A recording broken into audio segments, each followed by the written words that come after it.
A Casa Virtual Luz Espírita apresenta o programa Gotas da Doutrina Espírita, um momento de reflexão para que possamos aprender e colocar em prática os ensinamentos do Mestre Jesus, sob a coordenação de Cristiane Campos.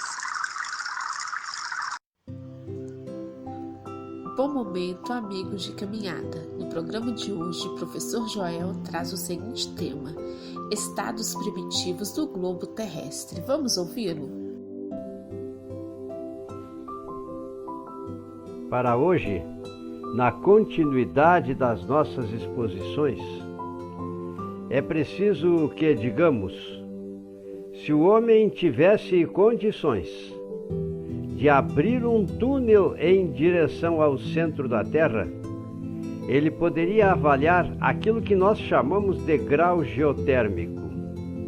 Este grau geotérmico nos diz que a cada 30 metros de profundidade nesse túnel imaginário, existe o aumento na temperatura de 1 grau. Se chegássemos a uma profundidade de 300 metros, o aumento já seria de 10 graus. Se fôssemos a 3.000 metros de profundidade, já teríamos a temperatura de 100 graus. Temperatura que faz, como sabemos, a água ferver, é a temperatura de ebulição da água. A 30.000 metros de profundidade esse túnel, já iríamos ter 1.000 graus de temperatura, o que já seria o bastante para começar a liquefazer os materiais componentes do nosso planeta Terra. Se prosseguíssemos ainda nesta análise, a 25 léguas de mais de 3.300 graus seria a temperatura. Entendemos por uma légua como sendo a profundidade, aqui no caso, de 6 quilômetros. Percebam, pois, a razão de ser porque temos a certeza absoluta de que num dia que perde-se na noite dos tempos, dentro da teoria formulada por Laplace e aceita por Kardec, nós teríamos a formação do nosso sistema solar, que no começo era apenas, a partir do fluido cósmico, uma imensa nuvem condensada. E esta imensa nuvem foram se aproximando as suas moléculas componentes cada vez mais, e quanto maior a proximidade existia nesta condensação desta imensa nuvem cósmica, mais as moléculas componentes que aí já existiam começavam a vibrar. E neste movimento vibratório, nós somos sabedores que acontece a produção do calor. Essa imensa nuvem cósmica, formada a partir da matéria cósmica universal, numa certa altura da sua formação, começou a apresentar um movimento de rotação. Neste movimento de rotação, esta imensa nuvem cósmica assumiu o formato lenticular, dilatada no centro e pouco densa e mais estreitada na periferia de suas bordas.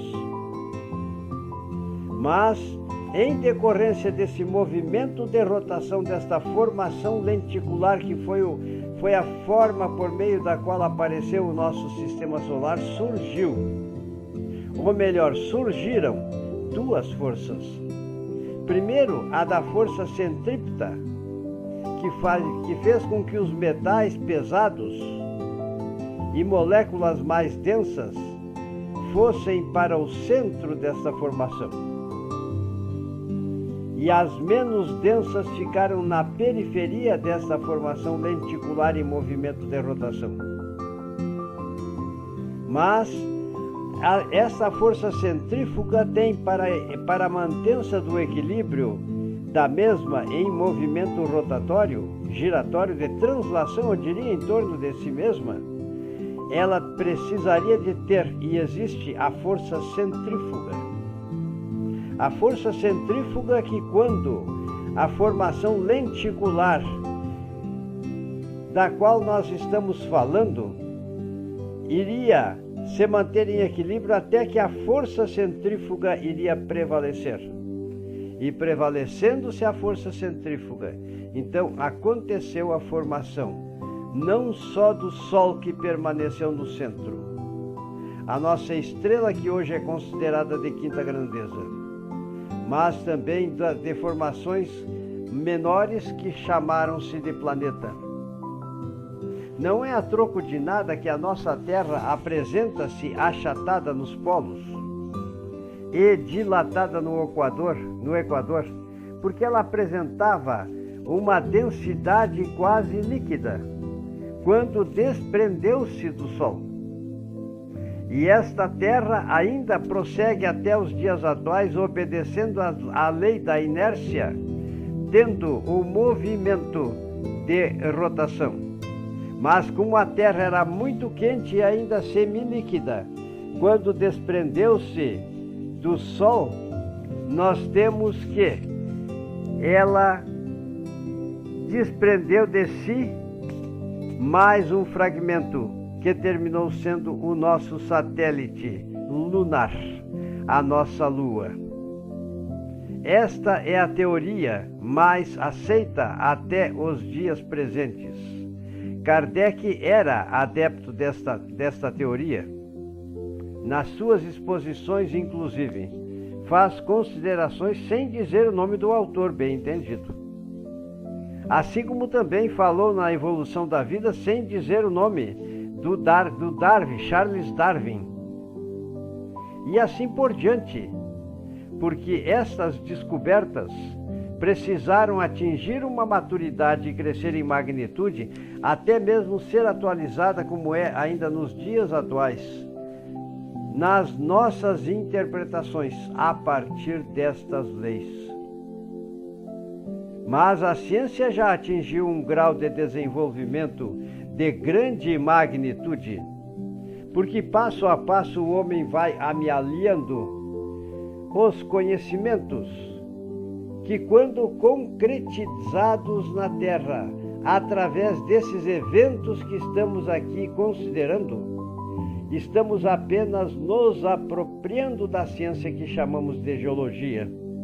Estamos nos apropriando dos conhecimentos divinos que chamamos de teoria de Laplace. E assim por diante vamos nos apropriando, e hoje em dia nós temos uma multidão imensa, incomensurável de ciências, porque a ciência nada mais é do que um conjunto de estudos sistematizados a respeito de um determinado tema. Isto é ciência. Então nós estamos vivenciando no presente a múltiplas ciências, um número incomensurável de ciências, que nós não conseguiríamos vencer o todo em termos de entendimento e descrição, se quiséssemos tomar conhecimento de todas as ciências durante a nossa vida. A nossa existência não seria suficiente para vencermos esta etapa, atingirmos este objetivo. Então é natural, por exemplo, que hoje saibamos que quando a superfície da Terra tinha 1000 graus de temperatura, já começou a acontecer a solidificação da crosta. E quando a Terra atingiu, na perda de calor, 750 graus de temperatura, já a crosta terrestre apresentava 9.650 metros de espessura.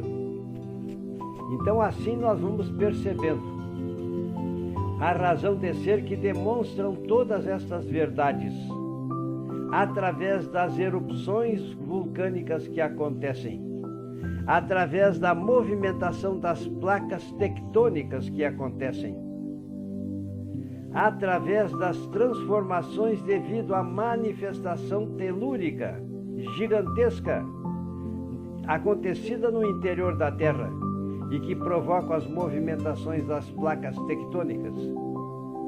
Quando a placa de Nazca, como dissemos, encontra-se com a placa sul-americana, a placa de Nazca começa a entrar para baixo da placa sul-americana, e aí então vem o surgimento da Cordilheira dos Andes, fazendo com que o mar, Oceano Pacífico, ficasse separado do continente sul-americano, que em grande parte no passado era coberto pelas águas oceânicas.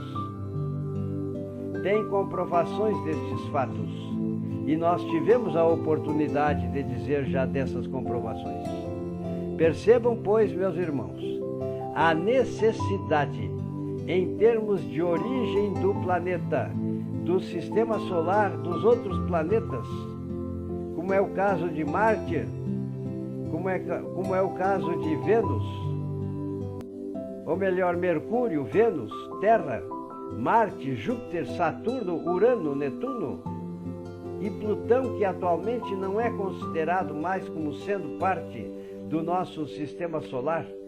Passo a passo nós vamos compreendendo a verdade. E necessitamos mais uma vez neste finzinho dizer: a natureza não dá saltos, e a obra divina da inteligência suprema, causa primária de todas as coisas no universo material e espiritual, precisou acontecer o transcurso de muito tempo, de muitos períodos que talvez alguns deles tenham durado cerca de bilhões de anos para se tornarem uma realidade, o fenômeno de condensação daquilo que é hoje o nosso sistema solar e que partiu na sua formação da matéria cósmica universal ou fluido cósmico universal, ou como dizia Albert Einstein, a energia pura era a fonte matriz geradora dos átomos que constituem os elementos da Terra.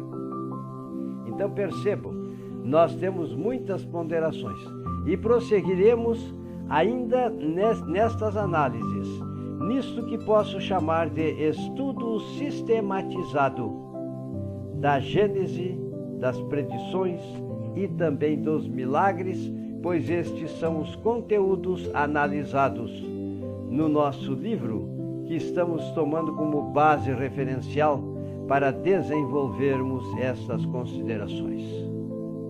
Que Deus nos ajude, porque a partir de então prosseguiremos ainda fazendo outras análises com o propósito pedagógico de ensejar àqueles que nos honram com a sua sintonia a oportunidade de aprendizado em espaço de tempo curto e gradativo, porque estas gravações nunca duram muito mais do que 12 minutos e às vezes duram até menos de 10 minutos.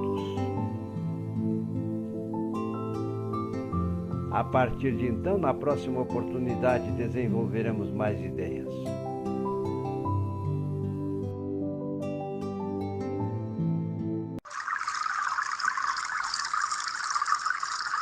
O programa Gotas da Doutrina Espírita foi uma produção da Casa Virtual Luz Espírita e sua equipe.